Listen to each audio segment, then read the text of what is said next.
25th at 7:30 p.m. Ditch the guesswork. Ben Stevens, Kevin Walsh, James Young, and Tom Vecchio have your NBA draft betting coverage pick by pick, bet by bet, all night long. We got all the insights and expert analysis because betting blind isn't a strategy. Coverage starts at 7:30 p.m. on June 25th, only on SportsGrid. The Minnesota Vikings, J.J. McCarthy, who had such a good training camp last year, and it looked like he was pretty good, I believe, in the preseason, if I'm not mistaken, ended up going down for the full year. The Vikings are still obviously committed to him. They knew that McCarthy was going to be available at some point in June. And McCarthy actually went on record last week and confirmed 2 weeks ago he was cleared medically. He did work last week. And he's going to be their starter. Newswire, only on SportsGrid. I'm with you in that you're going to have to take calculated risks. And that's what Leon Rose has been about since he's been here. And he's been measured. He hasn't been gung-ho in terms of mortgaging this franchise's future for immediate gains. They have had a prudent approach, and you're going to have to roll the dice in certain respects to get to that top level. And you're right, Donnie, when you look at next season, all things considered, you hope that they're healthy, and if they roll over, say, 85 to 90% of this roster, this is a top 3 team in the East. With Boston coming down, Milwaukee's going to come down, and so you have to figure it's going to be Indiana, the Knicks, the Cleveland Cavaliers in some sort of order in the preseason rankings. And so where they go from here, Jason Kidd is obviously the hot name right now. Both sides are interested from what we've heard in terms of Kidd and the New York Knicks. Is he that championship caliber coach to take the Knicks there? The Early Line, only on SportsGrid.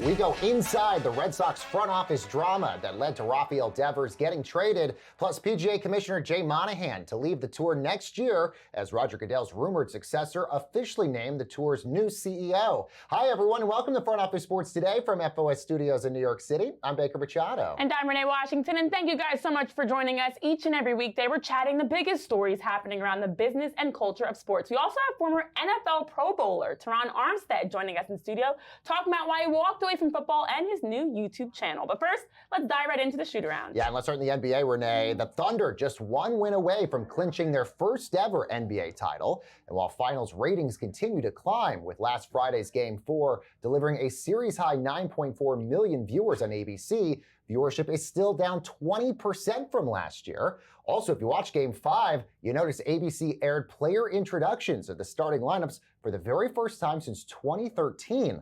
Now, sources are telling our Mike McCarthy that ABC will continue to do that for the remainder of the series. So, Renee, it seems like another change by the NBA, all in reaction to what people online are saying the NBA should be doing. I think the NBA is just tinkering, especially since this is the second lowest viewership that they've had for an NBA Finals in the Nielsen era, going back to 1988, behind only the Lakers Heat bubble series in October of 2020. So I think they're trying to figure out how to get fans, from the logos to the introductions. What can they do to attract fans? But it is crazy because it's been such a good series. But it also has made me wonder, are people tuning out because it's not the usual names?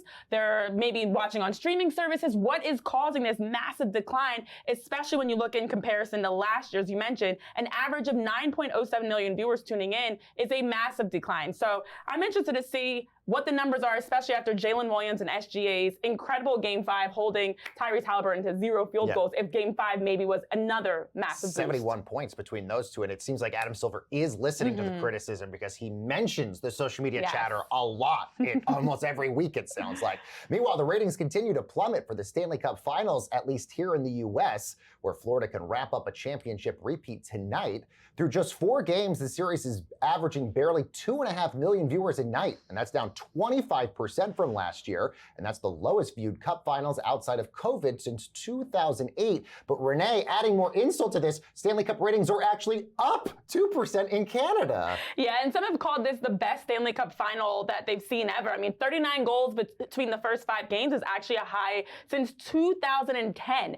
And also, 3 overtime games. It's been a fantastic. It's so good. Both finals have been great to watch. But I don't think it's for hockey specifically. People aren't, deciding not to watch. It's just a decline in, as you mentioned, U.S. viewership and even cable viewership overall. That 25% decrease from last year, which saw at least 3.1 million viewers per game. Right. And now they're unable to get over 2.5 million, whereas in Canada, 4.5 million was the minimum for each game for games 1 and 2. And as you mentioned, that 2% increase. So to see this right now being the lowest that they've had, much like the NBA, since the COVID-altered games, back in 2021 is insane that this is the lowest viewership they've had since 2008. And just to put this into context, 4 Wild. million viewers almost for Canada and a country of 40 million Yes, people. yes. Those are like 41. NFL level numbers in Canada, which is incredible. Meanwhile, baseball's $700 million man Shohei Ohtani returned to the mound last night for the Dodgers for the very first time since 2023 and struggled in his 1 inning of work, giving up 1 run on 28 pitches, but did hit 100 miles per hour a few times. He is expected to increase his inning workload as the season progresses. Meanwhile, his former interpreter, Ipe Mizuhara, entered into a Pennsylvania federal prison to start his 57-month sentence for stealing nearly $17 million from Ohtani to cover gambling debts to an illegal bookmaker. Now, Renee, his attorney says that he'll likely even be deported to Japan after this is all over. You could not have written the script any differently. That off the heels of the best Sunday of viewership that the baseball world has seen in years, since 2008 again, that you then had the return of Shohei Ohtani for the first time on the mound in 22 years, but then also that his former interpreter is getting the 57-month sentence. So happy for Shohei that we finally get to see him back pitching for the first time, especially after that massive 10-year contract he signed. All right, big changes happening at the PGA Tour. Let's dive into more of this in today's main event. And let's bring in FOS reporter David Rumsey, who's been following this for us. David, good to see you as always. It seems like Jay Monahan, it seemed like there was writing on the wall as to when he would be leaving in 2026. Give us some insight into that this seemed like a planned out, methodical thing here. Yeah, you're absolutely right, Baker. When they announced this today, the PGA Tour, the statement, Jay Monahan said that he informed the board of directors a year ago that he would be stepping down from his role as commissioner at the end of 2026. That's when his contract expires. And pretty much immediately right now, he's going to be handing off the day-to-day responsibilities of the commissioner duties over to Brian Rolapp, who's coming on as a CEO. And yeah, Monahan is really just going to kind of move back into the background, and he will be out of there at the end of the 2026 season. Well, it's interesting because Jay Monahan did have some heavy criticism for the lack of communication and transparency, especially around the emergence of Live Golf and the merger. And even Tiger Woods came out and said he feels really optimistic about the direction that Brian Rolapp can take the PGA Tour. I'm curious your thoughts, especially given the anxiety that Jay Monahan's opened up about back in 2023 and just his lack of ability to get that merger closer to happening, but even to be able to reach a younger audience. Is this move more about the PGA Tour needing to move on from Jay, or do they truly think Brian Rolapp is the guy to help get the merger done and also help them take the next steps in terms of growth? Well, I think it's both, Renee. I think they were ready for a change of face from Commissioner Monahan, who, to your point, was kind of unable to get this Live Golf situation sorted out. And there's no guarantee that Rolapp is going to be able to do that either, although he does have a bit of history with Scott O'Neill, who's the CEO of Live Golf. They were both at Harvard Business School at the same time back in the 90s. Remains to be seen what that really means and whether they'll have good enough of a relationship to work out some sort of peace deal as those two tours move forward. But yeah, you're right. It was definitely a change of pace from Monahan, but also really bullish on Brian Rolapp, who, as we all know, was the basically number 2 executive at the NFL, really strong pedigree of media rights negotiations. Those will be coming up for the PGA Tour in 2030. So that'll be a big thing on his plate as well. Well, so let's talk about the NFL here, because you're right. Brian Rolapp was seen sort of internally as the rumored successor to Roger Goodell. He even thanked Roger in his speech when he joined the PGA Tour. What will the NFL succession plan be? And is it just going to be more Goodell then?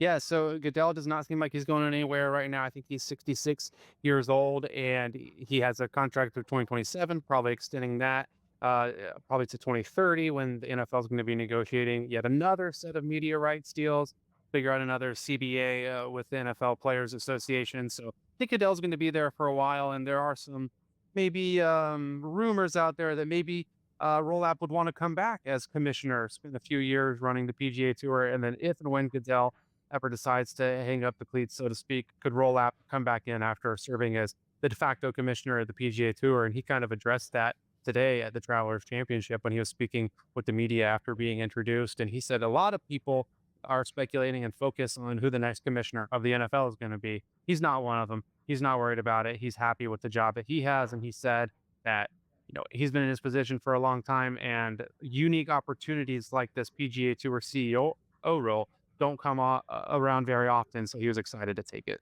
Definitely a big opportunity for Brian Rolapp to become the first CEO for the PGA Tour. I'm curious your thoughts on the timing of this, because as we have now found out with Jay Monahan saying a year ago that he was looking to step down, do you feel like this is the right timing, especially for the PGA Tour, to make a significant move like this in terms of maybe pacifying some of the concerns around the LIV Golf merger, but also showing they are actively taking those steps needed to get it done?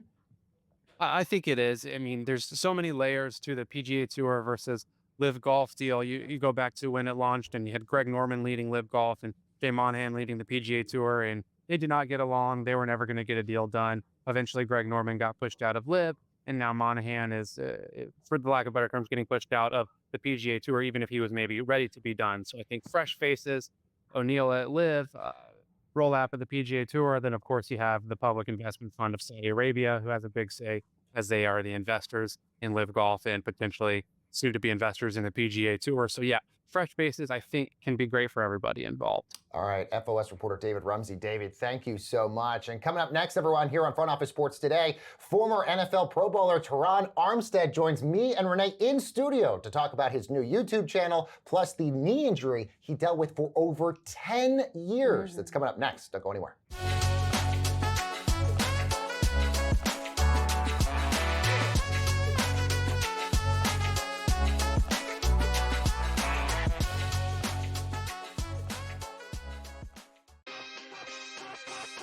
Here we go at Oakmont. Let's start with the course. What do we know about this course? How long is the rough, and does course history come into effect for you this week? The U.S. Open has always been billed as the most difficult test of golf there is on the planet. And I tell you what, it's often labeled as the most difficult golf course in the world is Oakmont. Game time decisions. Only on SportsGrid. We don't want you playing here. Can you move positions? Do something else. He starts the season like 0 for 150, it felt like, and finally finds himself in a groove at the plate, hitting 272. 15 home runs on the season? Now he's shipped to San Francisco. What is management going to do? Nobody who's paying you $313.5 million is going to hear anything from you. They'll figure out a way to get rid of you, and that's exactly what they did. The Early Line, only on SportsGrid. Every 5 days, it's really exciting when Skeens pitches, and it's terrible watching him pitch because every time he pitches, they don't score. Having him hit the lineup probably would actually help when he pitches. There's no way to do it because you can't, but yeah, it's beyond frustrating. And the numbers will tell you, the books have adjusted. Pharrell Coast to Coast, only on SportsGrid. Dialing it back to his old days with St. Louis and Arizona. Buy or sell, Goldie will finish top 7 in fantasy first baseman. No, I'm going to say no. I think he'll fall off. Older player here, he'll be top 10, but not top 7 here. Top 10, I would say, yeah, I'd buy it. Top 7, I'm going to say no here. I think he'll put up decent numbers here. Not as good as he was. I don't think he's going to bat 340, 350 all year long. Fantasy Sports Today, only on SportsGrid.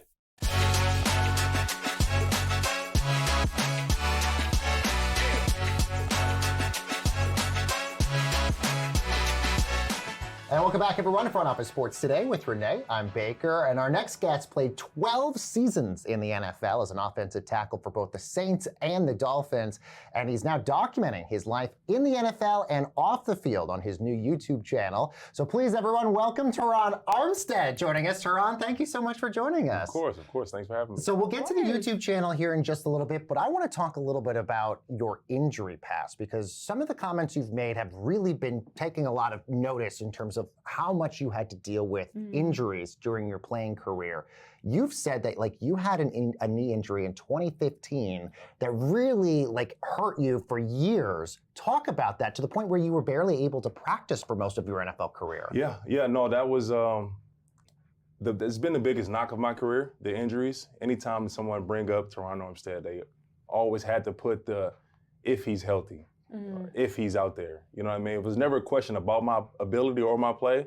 And I was hit with them early, man. Early for my rookie year, was dealing with my first surgery to my hand, like my second start ever. And then just every year, I just was always dealing with something. But the knee injury in 2015 that really stuck with me throughout my entire career, it's a gift and a curse because it forced me to approach the game differently. I had to find new ways to win. I had to be more innovative. I had to be more cerebral.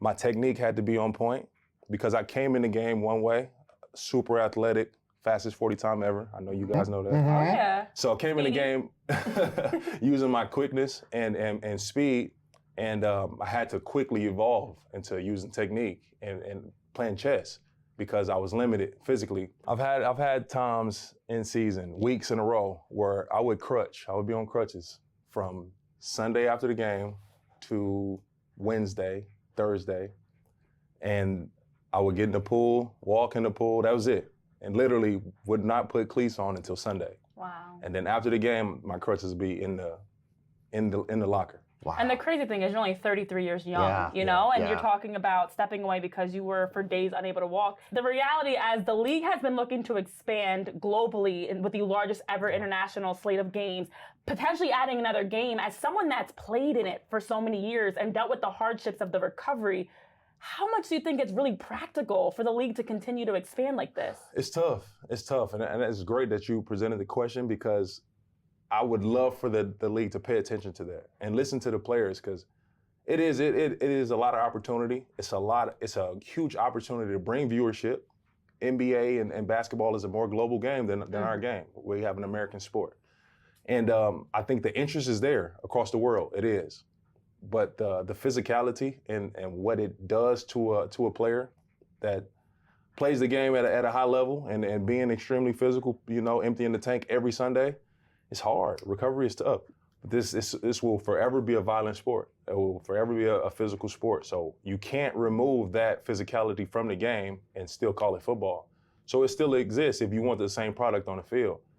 I don't think it's much you can do, but the adding games and the adding travel, I don't think it helps the players. Let's talk about your YouTube channel that you've just launched. Now you're kind of showcasing life on the field, off the field as well. What made you want to get involved in this and sort of show fans another side of you and what they're not seeing on television? This whole side of media and being an analyst and potentially podcasts and all those things, it wasn't naturally my objective or my goal post-career, honestly. But throughout my career, I've grown more fond, and I'm passionate about it. I do love to talk the game. I love to share my knowledge and experience. I have become a respected voice in this space, talking offensive line, defensive line. People kind of listen to me, so you know, as they should. Yes. So I think this space it's an opportunity to have a platform that I can speak freely. I can share my knowledge and experience, but also be educated. And we see so many players now. There's so many different opportunities in terms of your next steps after you're done playing. Whether it's Bussin' with the Boys, Pat McAfee show, Nightcap, so many others. You know, what's your style of what your channel is going to be? What people can expect? Is it game analysis? Is it conversational? Is it a little bit of everything? Documentaries, of course. What can we expect? I think it'll be a little bit of everything. That's my goal. And honestly, I'll be transparent. Just hearing the word podcast, I'm like, I don't want to do a podcast. Everyone's doing a podcast, and it seems oversaturated to me. But the beauty of it is it's all unique. Everyone is telling their own stories, sharing their knowledge and experience. They're having their own guests and having these conversations. So I want to have my platform do the same thing. I want to have two shows. The first show, we were educating what's happening in O-line, D-line. We're talking techniques, fundamentals, so we can have the common fan stop blaming offensive line for a guy coming free. For a guy that's coming free. Right. And we don't really know the assignments of the guys up front. So I want to have a show educating people in that sense. And then I want to have a show just we're talking life, personality, have some guests on, having conversations, and get into it. Are you, by the way, the NFL now has that Offensive Lineman of the Year award. I mean, what does it feel like? I know it's probably bittersweet, but you could have won this award many, many, many times. They got to send me two of them. But what's the feeling now that you're done? I love it. I want to be one to recognize the big guys. I want to recognize the big dogs up front, O-line, D-line. Even though I hate the D-line, I still respect what they do. And there's some guys that are amazing at what they do. Well, it does feel like we're getting the evolution that non-quarterback positions are getting more recognition, whether it's in the market in terms of contracts or even with awards. How have you noticed in your 12 seasons, looking back from start to now of really where the non-quarterback positions have been able to garner more brand partnerships and recognition and just opportunities on and even off the field? I love it because it's the ultimate team sport. And for a while, and I feel like when I first came into the league, we were still in that golden era of quarterback, Drew Brees, Peyton Manning, Tom Brady, and Drew Brees was on everything, every commercial, every show, every billboard, everything. So now to see so many non-quarterbacks just having that diversity of guys getting these brand deals and partnerships and commercials. Not even like huge names either. People just showing personality and being great fits. I love it. Before we get you out of here, last question. Besides me and Renee, who is your dream collab to get on your YouTube show? Who are you dreaming of to get on this? Could be anybody. Anybody. Anybody in the world. I would say Barack Obama. Oh, that's a good one. That's a good pick. We're great too. But close second. Clearly. So watch Barack Obama and then me and Renee on Tehran's YouTube right after that. We're going to manifest this happening. Okay, there you go. Tehran, congratulations on a great career and welcome to this side of the everything. Tehran Armstead joining us here on Front Office Sports today. And don't go anywhere, guys. We got a lot more stuff coming your way right after this quick break.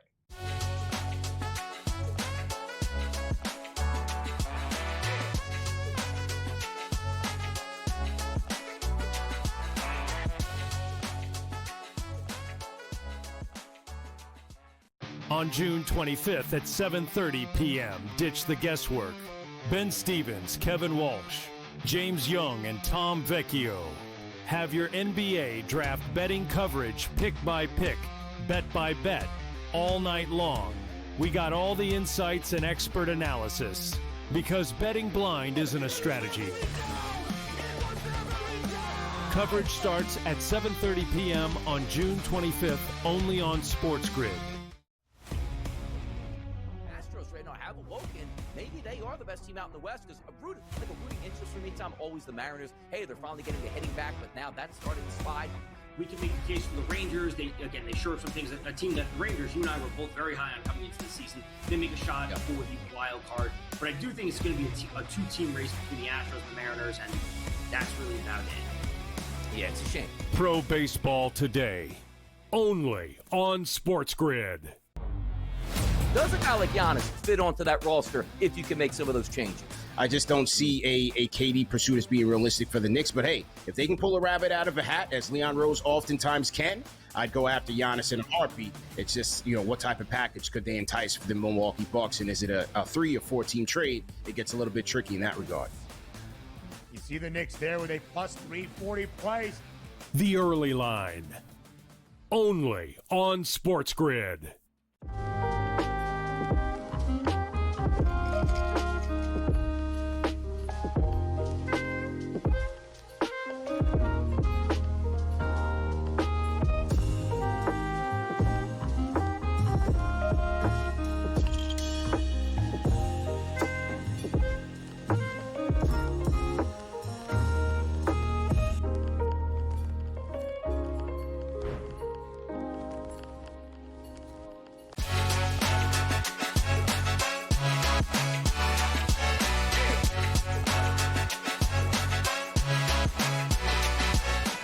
All right, everyone, welcome back to Front Office Sports Today with Renee Washington. I'm Baker Machado, and the fallout is continuing over the superstar trade that happened over the weekend involving Rafael Devers going from the Boston Red Sox to the San Francisco Giants. And now, Renee, we're getting some more insight into sort of the drama that's been going on with the Red Sox front office. So for that, I want to bring in baseball writer June Lee, who reported a lot about this in a piece on Yahoo. So June, give us some insight into what was going on in the Red Sox front office that sort of made Devers go to San Francisco here. This has been a car motion in progress since the trade of Mookie Betts to the Los Angeles Dodgers back in 2020. The organization front office culture has been slowly deteriorating, building off of the front office culture that's been built over the course of the last 2 decades, dating back to Theo Epstein helping lead the Red Sox to their first World Series in 86 years in 2004. Basically, what's happened is the Red Sox organization likes to have people there for a long time. They like having the institutional knowledge. They like building that culture. And what's happened since then is since Chaim Bloom was hired, and now especially since Craig Breslow was hired, we've seen a lot of these institutional voices start to get pushed out. And there's this lack of communication that's coming from Craig Breslow in particular within the front office. That lack of communication is what started this entire situation with Rafael Devers dating back to the offseason when he was told that he was going to be the starting third baseman for the entire season. And then the team went out and signed Alex Bregman, who came in during spring training and took over that starting third baseman job. That situation led to a bunch of chaos and soap opera drama within the Red Sox team, within the clubhouse, within the relationship with the front office, with Devers, and eventually led to that trade that happened just a couple of days ago. And so this is a kind of a car crash that's been going on for multiple years, but has really come to a head over the course of the last 6 to 8 months. Yeah, as you bring up the Mookie Betts trade, of course, this, along with Chris Sale, even although nobody expected him to be a Cy Young Braves pitcher, Chris Sale, has really led people to wonder, what are the Red Sox doing? Now, this is not the worst trade we've seen for them. Babe Ruth, we can point to that many, many years ago. But the Red Sox claim all of this is to build for them to get back to the playoffs for the first time since 2021. Do you think this perfect storm is a way to blow the lid off of what's really going on, address the issues, and truly get them back to that type of a level? Well, for the fan base, this situation feels like a massive betrayal because this was the season where they were supposed to balance winning right now versus building for the future. Right now, we see with this Red Sox team, the top prospects, Roman Anthony, Christian Campbell, and Marcelo Meyer, all coming up. They're all top 15 prospects in all of baseball. And Rafael Devers was supposed to be that bridge from that last championship team in 2018. The slugger, a top 10, top 15 hitter in all of baseball, who, even despite being a designated hitter, puts up his contract's worth because he is such a great hitter from the left side of the plate. It's a really, rare, unusual trait for him to be able to hit all fields with power in the way that he does. And so that was kind of the symbol of what was supposed to be the season of being able to balance winning right now versus, trying to build for the future. And the spin that's coming out of the Red Sox right now, that they wanted to have a little bit more financial flexibility, that Devers was trouble in the clubhouse. The Red Sox won World Series with divas in the clubhouse before. Dating back to Manny Ramirez, David Ortiz was not always the easiest person to manage within that Red Sox clubhouse as well. So this is an organization that's had all this experience doing that. But because of the way that the kind of Wall Street culture has come into the Red Sox front office, they brought in a big consulting group that kind of fired a lot of people and it's kind of insulated Craig Breslow in terms of the decision-making over the course of the last year. That has kind of reduced the tolerance for this kind of behavior, which has led to this kind of explosion of leaks coming to me as a reporter. Like the fact that all of this information even got to me is an indictment of where the Red Sox culture is and the lack of trust that exists in the Red Sox front office right now. June, we have less than 60 seconds. A lot of people also asking, where's John Henry, the owner here, given the fact that traditionally he's been very hands-on with the organization? Is he just being distracted with other assets that Fenway Group has? Well, you guys cover this as well as anyone at Front Office Sports, but the global growth of sports is kind of central to what's happening right now from a valuation standpoint with franchises and the ambition of billionaire owners. And John Henry is at the forefront of that, owning Liverpool, owning the Pittsburgh Penguins, and looking forward that stake in the next expansion NBA franchise. He's focused on all of those things. And so he's delegated a lot of the duties of running the Red Sox on a day-to-day basis to Sam Kennedy. And, there's a massive difference in how Liverpool is being run right now, where they just signed Florian Wirtz to this massive contract, the biggest deal in history, and they just won the Premier League this year, versus what's going on in Boston. And so Henry ultimately is not as invested in the Red Sox as he used to be. Like there was a time a couple of years ago where they're signing Adrian Gonzalez and Carl Crawford after the TV ratings went down locally. That's not happening anymore. And so Henry's less invested in the team because he has these global ambitions. And ultimately, a lot of the day-to-day decision-making right now in terms of the executive hires, in terms of re-signing Alex Cora to an extension despite there being tension with Craig Breslow, that falls on team president Sam Kennedy. Wow, all really fascinating stuff. June Lee, thank you so much. Great reporting on all of this. Thank you so much for joining us. Thanks for having me on. Wow, so much drama in Boston. And it's crazy because we're talking about Devers coming off of the second season of his 10-year, $313.5 million contract, a 3-time All-Star, and it's a massive move that's going to absolutely send a ripple effect through the Red Sox organization. Mookie Betts comparison is really Accurate. apt here. All right, guys, thanks so much for joining us here on Front Office Sports today. Renee and I'll be back for more fun tomorrow. We'll see you next time.